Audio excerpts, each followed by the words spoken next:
Welcome back. I'm Daniel, And I'm Tiffany. and this. It's episode 6. How do you do it in sign language? Is it this way or this way?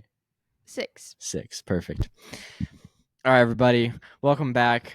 So I got a package in the mail this week that contained a bunch of snack bars or breakfast bars, whatever you want to call them, that my sister sent to me.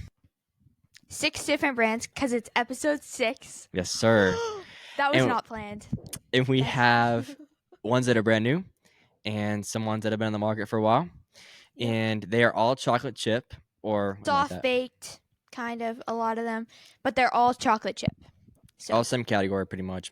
So we're going to give our honest feedback. I'm a huge bar guy. Tiffany knows this. Honestly, I think most people nowadays kind of are because quick, they're easy. And these are all gluten-free, which if you watch one of our last episodes, you know why we're gluten-free. And so this is a great option for us because it's quicker. And in college and high school, we're very busy. So it's good to get some, fuel real quick. Starting up is Good and Gather. Beautiful. This is the Target brand. Yep. And so this is very similar to the second one we'll try. Oh my gosh. But yeah, just typical chocolate. It's called chocolate chip. Smell test. So the next one we're gonna do, it's also a purple packaging, and it's Trader Joe's. They smell very similar. So I've never had the Target. Okay, here we go. Ready?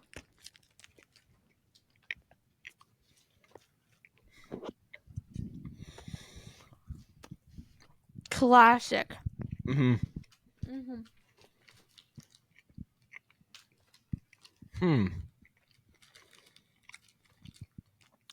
That's pretty good. All right, let's go for the Trader Joe's. Okay. Let's see what's going on here.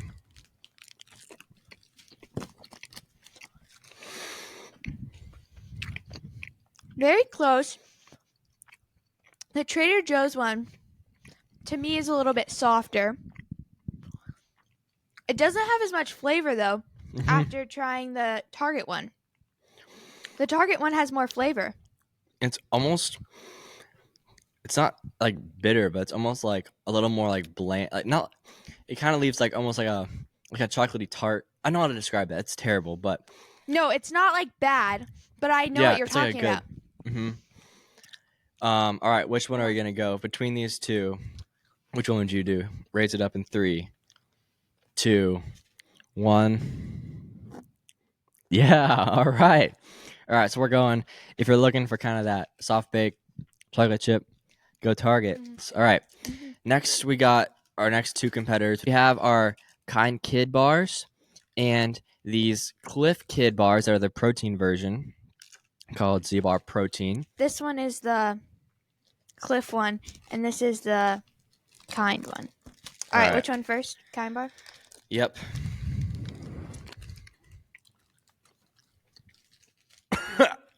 That's awful. Oh my gosh. I was not expecting that. I was expecting a lot more like the Trader Joe's and Target. But that tastes like a Kind bar. Like, No. It tastes like soap. Okay. I've never had a bar that tastes that bad in my life. It's kind of crunchy and like falling apart a little bit. It's like sandpaper texture. It has no taste. It's bland. Oh, and it leaves like a bad taste. It's a terrible. This is the worst bar you could ever buy. Oh my gosh, I dropped it. Look at this, guys. Okay, first of all, this is advertised obviously for kids and parents because it's school friendly. No tree nuts or peanuts, gluten free. So it tastes like a nut though. It doesn't even taste like. No, it does not. Okay, guys, this is not a bad nut bar. An expired nut. It's just a bad nut, bro. Okay, I didn't expect these were gonna be like. I was expecting quality. These were. I didn't do a price comparison, but these were one of the most expensive ones. Oh man, you just wasted a bunch of money. That's terrible. I think that it's very disappointing because Kind bars honestly have been around for so long, and that brand is so recognizable to Yeah. people. They're at airports, they're everywhere, and they have those nuts. They look really healthy. They advertise They look them. really healthy. They look they hit people because like, oh, we can see everything in this bar. It's a clear package, just like this is a clear package. And all these other ones, they're not clear packaging, like all the ones we're gonna look at. And so it's like very deceiving. But guys, never buy this. Never buy this if you're a kid, even though it says kind kids. Never buy this if you're an adult. They suck, bro. These are the worst bars I've ever tasted. Let's go on to the Z bar. I haven't had this in a while, so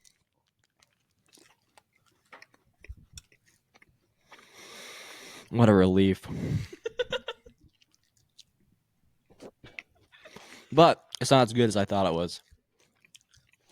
See, you went on a streak where you really loved these for a long time. I really love these because these were a staple. There's multiple flavors of these too. They weren't my favorite.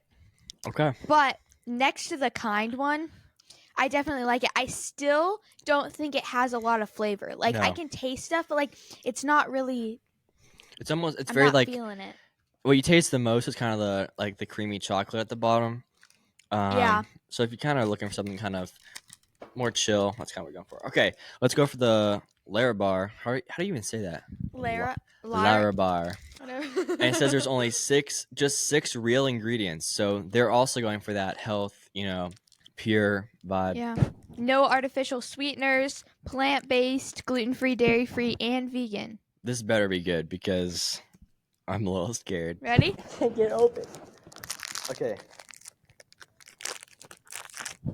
Here we go. Ready?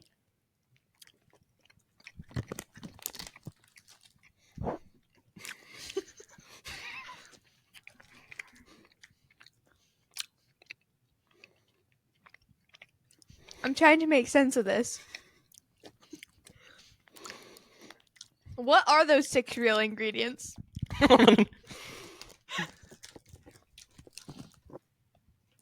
Dates. That's what I'm tasting. Dates, cashews,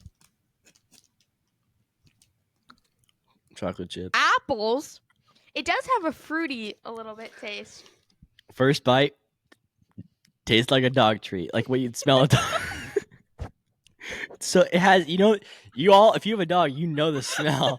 It tastes like that. I take this over the kind bar, but this thing, I'm never over buying the kind this. bar.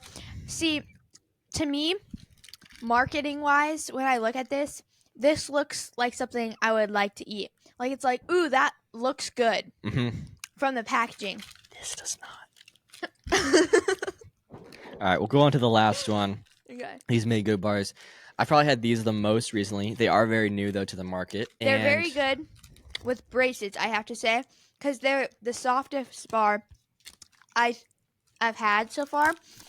And so I really like these after I get my braces tightened. Okay, this looks similar to, the Target one, the Trader Joe's, and the Kind one. It's lighter and kind of dry a little drier than the Target and the Trader Joe's. A little more brittle. It's almost like sweeter. And I feel like it's more like airy. And whenever I eat these, it's like, oh, I'm gonna eat like 5 of them. Worst to best? We all know the worst. Everyone, all right. Show the loser. What's the second? What's like 5th? 3, 2, 1. Okay. All right. Okay. Ready? Okay. Third. From worst is. Third from worst. 3. All right. Third place is. Yes, sir. That's what I'm talking about. Number 2 for me was this one. Trader Joe's was number 2. Yep. And then number 1. We both got Target. It's crazy. The generic brand, bro. Yes. And I think that was the cheapest as well. Like I said, I didn't keep track of this, but it was like a super big pack and it wasn't that expensive. Wow. That was so fun, Tiffany. We got to do this more. Yeah. All right, guys. So now we're going to transition. Tiffany, what is our topic for today? Today we're going to talk about rest. I recently just finished reading through the Gospels, so Matthew, Mark, Luke, and John, and that shows just like the life of Jesus and where he traveled and what he did and stuff like that. Something that I saw a lot, I kept like marking it down, said Jesus went away to a place that was quiet and he prayed. He got away and he found a quiet place and he just prayed. He was modeling that it's very important to find the time and space to get away and to pray and just have time in quiet by yourself. I have a verse I want to pull up. Cool. Oh, okay. It says, "Come to me, all who are weary and burdened, and I will give you rest." And why that kind of connects in my mind is the verse starts, it's Matthew 11:28, and it says, "Come to me." He's telling us, he's inviting us to like come and get that rest. Like, and that's how Jesus modeled it, was he went to a place, he went to the Father, he prayed, and he got the rest. So I think rest is very important, and I think it's something we need to be intentional about. And life can get super, super busy, but we all need, and Jesus modeled that we need time and space away to get filled up. Yeah, this is a very stressful time of the year. For college, a lot of big things are happening. There's like projects and exams and all sorts of busy things happening at the end of the year. For high school, same thing. I have like the holidays and then we're back at it. I was talking to one of my buddies back home, and we were both saying it's very hard to find rest these days. We need multiple types of rest. Like, you need physical rest. Like, if you don't take care of your body and you just run yourself into the ground, you're gonna end up in a bad place, a bunch of problems. You're gonna probably get sick too. So like, it's very important to take time to actually sleep, take some downtime. And really, you need to have your physical rest, the emotional rest, and then you need to have your spiritual rest. If you don't get that, you could get by, but there's going to become a point when you just can't do it anymore. And I think for me and my friend, this is kind of something that we've kind of come to, and it's extremely easy, even as Christians, to not do that, to not take time and just spend it with God. But I went on this like retreat with this group of people from my school, and they gave us this sheet one of the mornings, and it kind of gave us like it's like a general outline for 2 hours that we had one morning to just go out and spend time with God. And I'd never done that in my life, and I've been a Christian for many years now, never done that. And I was talking to my friend and shared this with him and said, like, this is something that, even though I'd never done it, I walked away from having the most rest, because it was the first time that I actually ever just took that time and just genuinely talked with God. And so this week, we both just said we're going to do that and find time to just set away the distractions, set away all this stuff, and go and talk to God. And not doing it in a way that you have to, or you have to say the right stuff. I had on this sheet where it kind of takes you through different steps. Like, I'll pull it up real quick. For the first bit, it's praising God through recognizing Him through nature and cherishing Him. The second is waiting on God by silencing your mind and thinking of only Him and what He's done for you. Confessing your sins by asking God to search and reveal brokenness in your life. Pray Scripture by letting it guide you, perhaps using a psalm.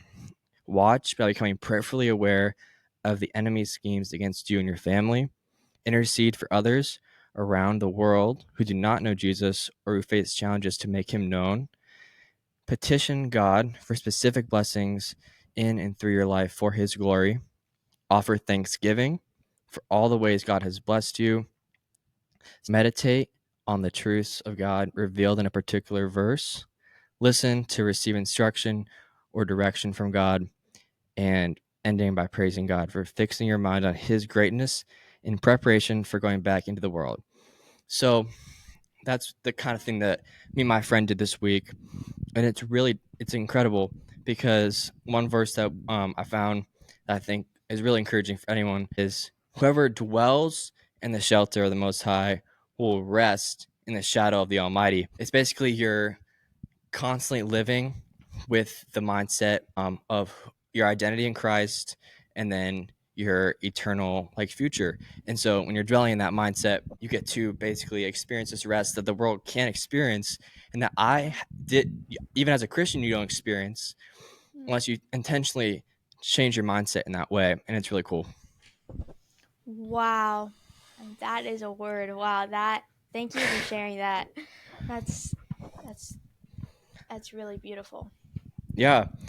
So let's move on real quick to the topic of the Sabbath. Back in the beginning, when God created the world, in the book of Genesis, it says the seventh day God rested. And he obviously didn't do that because he was like, oh, I'm so tired of making the world. I need to just go take a nap. But I think it's beautiful because the reason really he rested was to model for us the fact that he knew that we need time to rest after working for the whole week. And the crazy thing is, that was before we even sinned, because work was a part of the garden even before sin.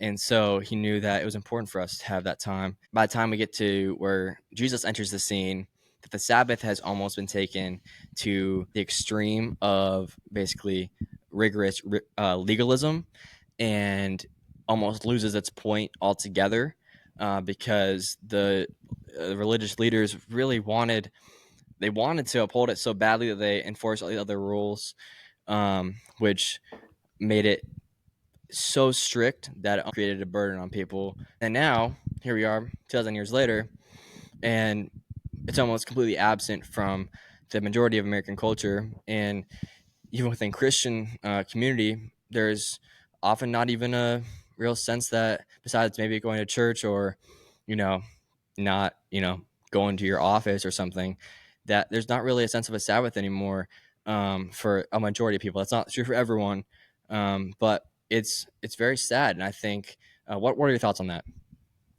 Yeah, I think that is kind of the two extremes of like taking it so seriously that you lose the point of it, but then the other side of like it's can be completely lost because the weekend is our time of rest from work, but in that rest from work or school, same thing, like there's other stuff that has to be done and stuff like that, and so you might be resting from that, but that's not truly like almost restful, and I think back to what we were saying, it's just you can only do it so long, and it's hard to put to words. I think it's almost so holy what can happen. It's hard to explain until you've like almost experienced it.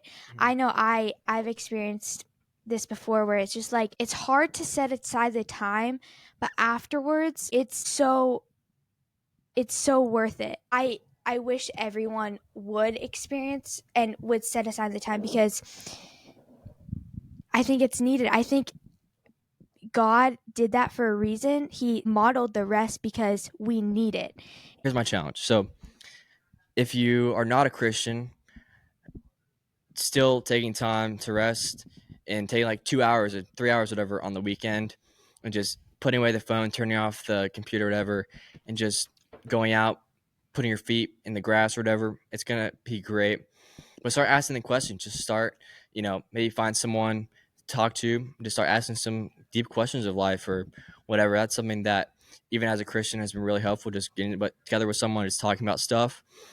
If you're a Christian that, like me, for a long time, just kind of feels like stuck, I think this is a huge next step, is being able to just like say, I'm going to just, turn off all the stuff that I said before, go outside or go to some quiet place and just actually just calm down, let yourself just like rest for a second. And then, yeah, just start talking to God. Go through, if you want to, the model that me and my buddy were able to use this week, and see if it doesn't help, because I guarantee you're not going to leave there and be like, oh, why'd I do that? 100%. It'll only be better. So go do that, guys. And yeah, we'll see you next time when I'm going to be back in person with Tiffany in the same room. So it'll be pretty great. Somebody has a birthday coming up. Oh, shoot. Shucks. But we'll see you guys next time. We hope you have a great week. We'll see you later, guys. Peace.